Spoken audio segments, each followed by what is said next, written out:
In a previous episode of Ask Dr. Gill, I discussed yoga and the healing aspects of it, including the aspect of community.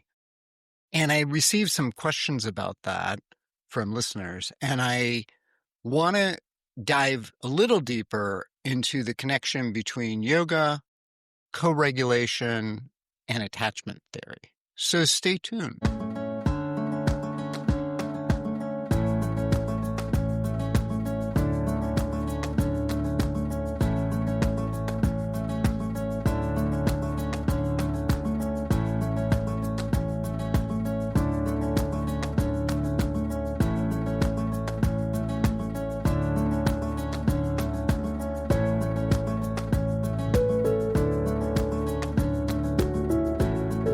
Hello and welcome to Ask Dr. Gill. I am your host, Dr. Gill Winkelman. And today on the show, I want to be talking about some of the aspects of how our nervous system learns safety through movement, relationships, and awareness. And before I go too far into this, when I discuss relationships, it isn't just romantic relationships. And I think it's important to keep in mind that friendships are a really big factor in our mental, physical, and emotional health.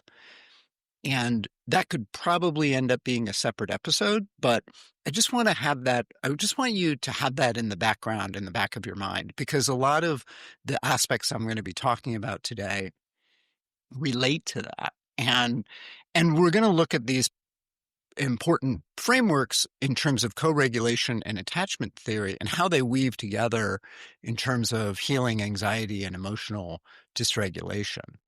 Because really, this is about embodying the healing aspects in our physical form. And it's not just an intellectual exercise. I go too deep into this, let's talk about what co-regulation is, because this is how our nervous system is communicating. And it's really interesting. You know, my background in part is in neurofeedback and especially lens. And what neurofeedback is doing is measuring brainwaves. And one of the brainwaves that I think is underrated is gamma waves. And gamma waves are a frequency that's higher than beta waves. It's in the, it depends on the literature and how you look at it, but roughly the 70 to 100 hertz range. And they were discovered later because most of the equipment is measuring at lower frequencies, including the lens equipment. It doesn't actually record the gamma waves, unfortunately. Well, gamma waves are, when we talk about, oh yeah, we're on the same wavelength, literally it is the exchange of gamma waves at the same frequencies. And it's interesting because delta waves we know are a carrier wave, which are the low frequencies. They're a carrier wave for gamma waves, but there's probably other aspects of how these frequencies are carrying each other and piggybacking on one another. And my suspicion is, as we learn more about this, this is going to be sort of the mechanism around co-regulation. So what is co-regulation? It's basically how our nervous systems communicate with one another through tone, body, language, energy, about how grounded we are, how calm we are or not, how there's safety or not. And we don't even realize that it's happening. And it's one of those things that I think is important. And when I talked about yoga and the community of yoga, I think this may be part of what is going on in a yoga class, because a good instructor is going to help regulate people's breathing, and oftentimes breath with movement or breathing as you're holding a pose, and keeping that steady. Because if you're hyperventilating while you do a pose, that's not going to relax you, right? So that's what we're trying to get to, is this place of breathing calmly while holding the poses, which then translates as we move through the world. And this is, one of the ways to think about this as a baby relaxing in a parent's arms. If the parent is at peace when the baby's upset and doesn't strike out, I don't mean physically, I just mean gets frustrated with the baby is going to learn to self-soothe.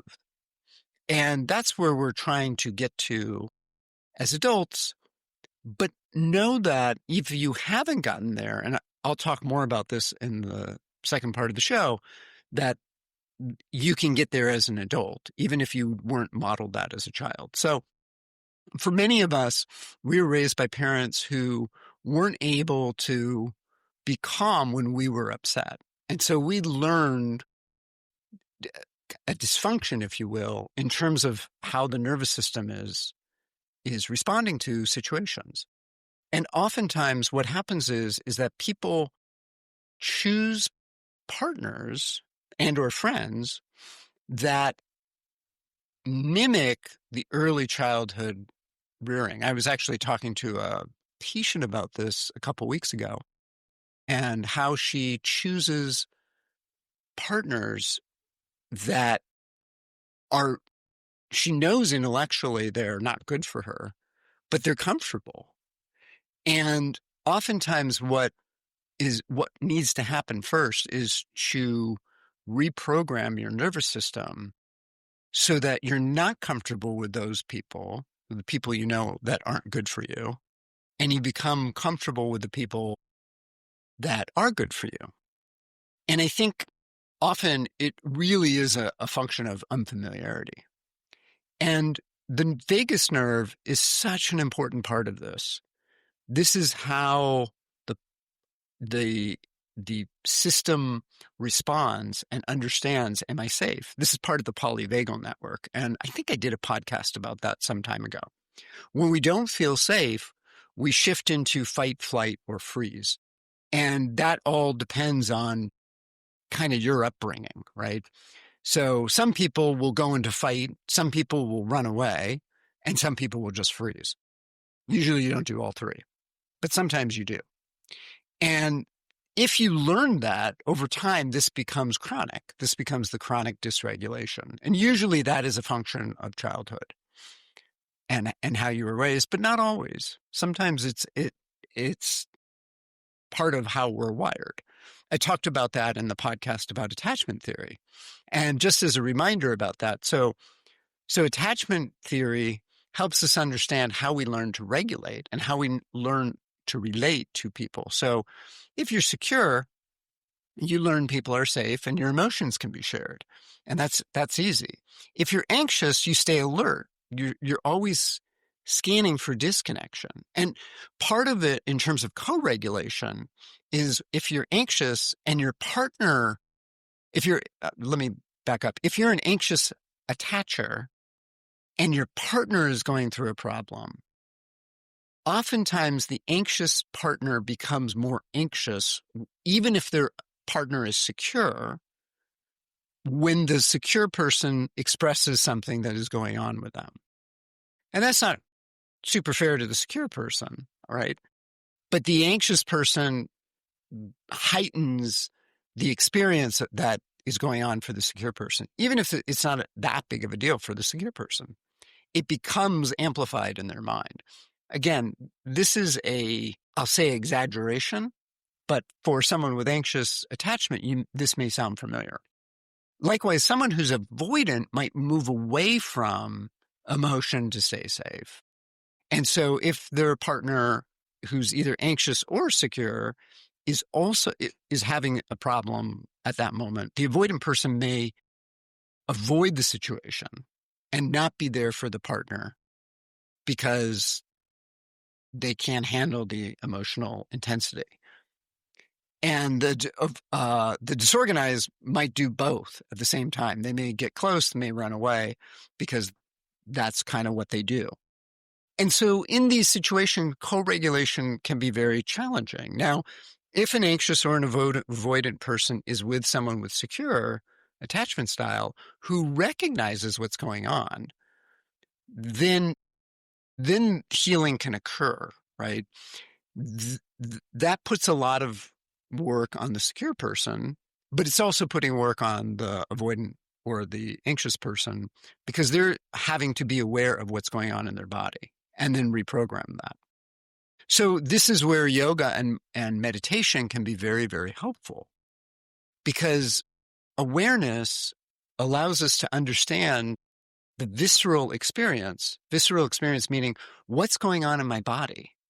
What am I feeling, so that I can then allow that to be there without judgment and allow it to heal. So I'm going to take a quick break, and on the second part of the show, I'm going to talk more about that and what one can do for healing. So stay tuned.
Hello and welcome back to Ask Dr. Gill. I am your host, Dr. Gill Winkelman. And before we jump back into co-regulation, attachment theory, and yoga, I want to just remind you that if you have any questions or comments, please feel free to send me an email at info@askdrgill.com. And that's part of where this episode is coming from, was from comments from listeners like you, asking about specific things from a previous podcast. So, and it gives me more information and more topics, if you will, to talk about. So, okay, so we understand that co-regulation is how people can attune their nervous systems to one another to calm down. And this isn't just in romantic relationships. It's also friendships that are really important in terms of this. And I think in our society of Disneyifying everything, that we as a group, in Western culture at least, tend to value romantic relationships more than friendships. And I think that's a mistake. I think that having really close friends is an important part of health and healing. I think men in particular are guilty of this more than women. I think women are better at maintaining friendships. I know I'm generalizing here. I do want to say that.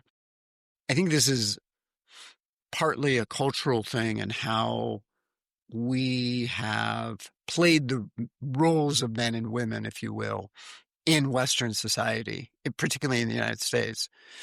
But it's really important to recognize that having 4 to 5 people that you can go to when something is not going right in your life, just to even talk about things, is really, really important. There have been multiple studies about this. I've mentioned blue zones before, and that's actually one of the aspects that they find, is having these social connections. And with the blue zones, it is the areas where they have the most people above 100 years of age as a percentage. And these relationships are really, really important. And it could be, there hasn't been studies done on this, but I'm going to guess it has to do with co-regulation and having someone to go to where you can talk about what's going on and it will calm things down for you. It's not even that you're getting an answer to the problem.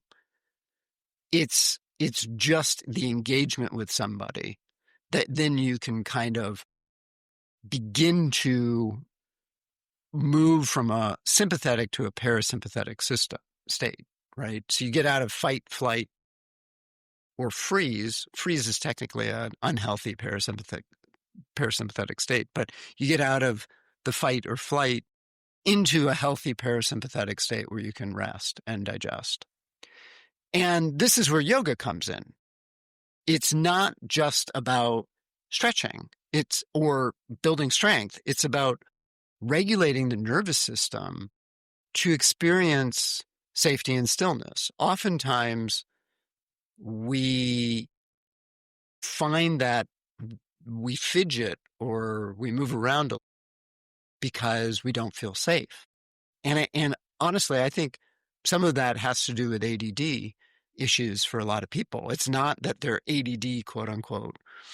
And you see this because they'll take Ritalin, but it doesn't actually help them.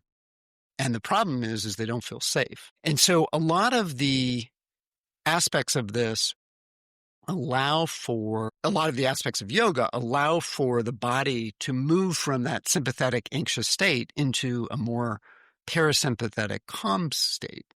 So, for example, exhaling slowly stimulates the vagus nerve. And you can do breath work. You can do this with a friend or a partner too. You don't have to necessarily go to a yoga class. There's something called box breathing. Box breathing is you inhale for a count of 4, you hold for a count of 4, you exhale for a count of 4, you hold for a count of 4.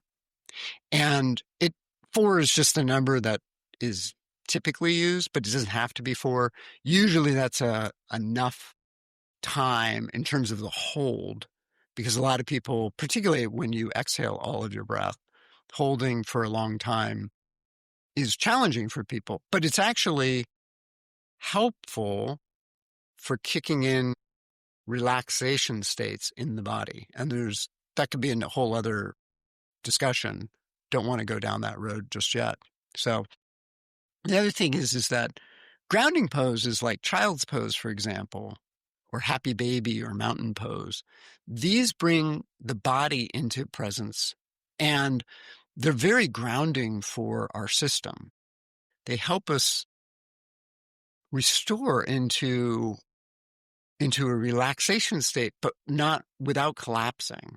And I think these are really important in terms of helping you feel embodied. Because oftentimes when you're in an anxious state, you leave your body. I don't mean physically, you're still obviously in your body, but you are mentally not all there. And this happens a lot when we're in pain, physical, emotional, or spiritual. We will leave our body and be unpresent with ourselves.